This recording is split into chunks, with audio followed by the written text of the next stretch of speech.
નમસ્કાર મિત્રો, અત્યારે આપણે એક સ્ટોરી જોઈશું જેનું નામ છે ધૂમ સ્ટાઇલથી બેંક લૂંટ અને નાટક નક્સલવાદનું એવું એક ટાઇટલ છે.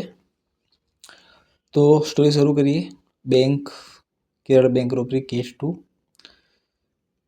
ઘટના છે ડિસેમ્બર 2007ની. એ ઠંડી રાતની જ્યારે કેરળના મુલ્લાપુરમ જિલ્લાની સાઉથ મલાબાર ગ્રામીણ બેંકમાં ભારતની સૌથી મોટી બેંક રોબરી અંજામ પામી. લૂંટારાઓએ અત્યંત ચાલાકી વાપરીને બેંકના ગ્રાઉન્ડ ફ્લોર પરની એક બંધ રેસ્ટોરન્ટ ભાડે રાખી હતી. મહિનાઓ સુધી રિનોવેશનના નામે ડ્રિલિંગ મશીનો ચલાવીને તેમણે નીચેથી બેંકના સ્ટ્રોંગ રૂમમાં બાકોરું પાડ્યું અને 80 કિલો સોનું તથા 25 લાખની રોકડ ઉઠાવી ગયા. લૂંટારુઓએ તપાસને ભટકાવવા માટે દિવાલ પર લોહી જેવા લાલ રંગથી જય માઓ લખી દીધું હતું. પોલીસની આખી ફોજ નક્સલવાદની થિયરી પાછળ દોડવા લાગી. હૈદરાબાદ અને છત્તીસગઢની હોટલોમાં દરોડો પાડ્યા. છૂટાછવાયા 1-2 કિલો સોનાના બિસ્કિટ મળ્યા પણ અસલી શિકાર હાથમાં આવતો ન હતો. હકીકતમાં લૂંટારુઓ જ પોલીસને અજાણ્યા નંબર પરથી બાતમી આપીને ખોટા રસ્તે ભટકાવી રહ્યા હતા. તેઓ ઈચ્છતા હતા કે પોલીસ હૈદરાબાદ અને જંગલોમાં વ્યસ્ત રહે, જેથી તે દરમિયાન તેઓ સુરક્ષિત રીતે સોનું ઠેકાણે પાડી દે. ઘણા દિવસોની નિષ્ફળતા બાદ એસપી પી વિજયનને દાળમાં કંઈક કાળું લાગ્યું. તેમણે ડેપ્યુટી સુપ્રિન્ટેન્ડન્ટ કે ઇબ્રાહિમ સાથે મીટિંગ કરીને કહ્યું, કે આપણે ખોટી દિશામાં તપાસ કરી રહ્યા છીએ. નક્સલવાદીઓ આટલી આયોજનબદ્ધ રીતે રેસ્ટોરન્ટ ભાડે રાખીને ચોરી ન કરે. આ કોઈ ફિલ્મી દિમાગનું કામ છે, જે આપણને જાણી જોઈને નક્સલવાદના નામે ગુમરાહ કરી રહ્યું છે. So let's find the criminal in another way. જુઓ, આપણને ઘટના સ્થળ પરથી લેડીઝ ચપ્પલ, ધડાકો કરવાનું ડેટોનેટર, ડ્રિલ મશીન અને કટર મળ્યા છે. એને બેઝ બનાવીને ચાલીએ. ઘટના સ્થળ પરથી મળેલી 4 ચીજોને આધારે નવેસરથી તપાસ શરૂ થઈ, પણ કંઈ મળ્યું નહીં. આથી વિજયને ફરી એક મીટિંગ કરીને કહ્યું, આપણે હવે આ લૂંટારુઓને શોધવા માટે ઇલેક્ટ્રોનિક સર્વેલન્સ તરફ આગળ વધવું પડશે.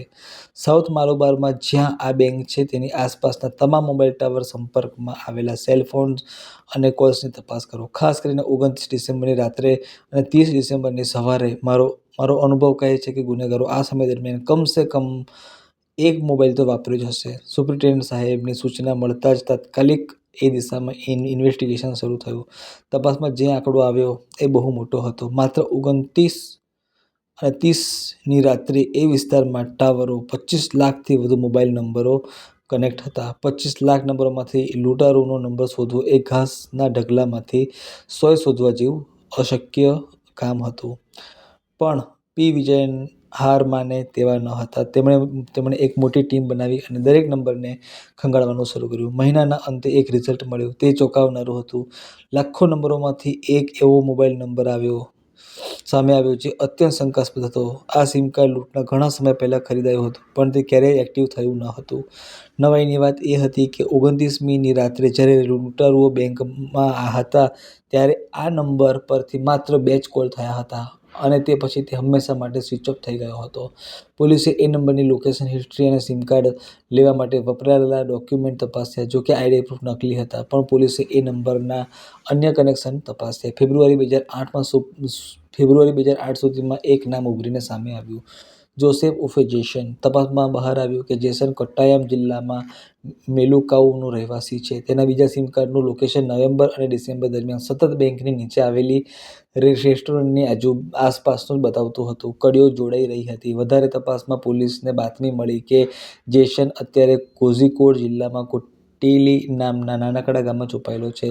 પી વિજયન અને ઇબ્રાહિમ આગેવાનીમાં એક મોટી ટીમ રાતના અંધારામાં કોટ્ટલીના એ સાધારણ મકાનને ચારે બાજુથી ઘેરી લીધું. પોલીસે જ્યારે દરવાજો તોડીને અંદર પ્રવેશ કર્યો ત્યારે ત્યાં 4 લોકો હતા, 3 પુરુષ અને 1 મહિલા. અચાનક આવેલી પોલીસને જોઈને તેઓના હોશ ઉડી ગયા. ચારેયની ધરપકડ કરીને પોલીસ મલ્લાપુરમ લઈ આવી. ઘરમાંથી તપાસ દરમિયાન 58 કિલો સોનું અને 5,51,000 રૂપિયા રોકડા મળી આવ્યા. ગુનેગારો એ જ હતા. પોલીસ રિમાન્ડમાં તેમણે સ્વીકારી લીધું કે ભારતની સૌથી મોટી બેંક રોબરી તેમણે જ કરી હતી અને પોલીસને ગુમરાહ કરવા માટે નક્સલીઓનો હાથ હોવાની ખોટી બાતમી પણ તેમણે જ આપી હતી. તેમણે એ પણ સ્વીકાર્યું કે ધૂમ ફિલ્મ જોઈને તેમને આ બેંક લૂંટવાનો આઈડિયા આવ્યો હતો. તેઓ પકડાયા ત્યાં સુધીમાં તેમણે 22 કિલો સોનું બેંગલુરુ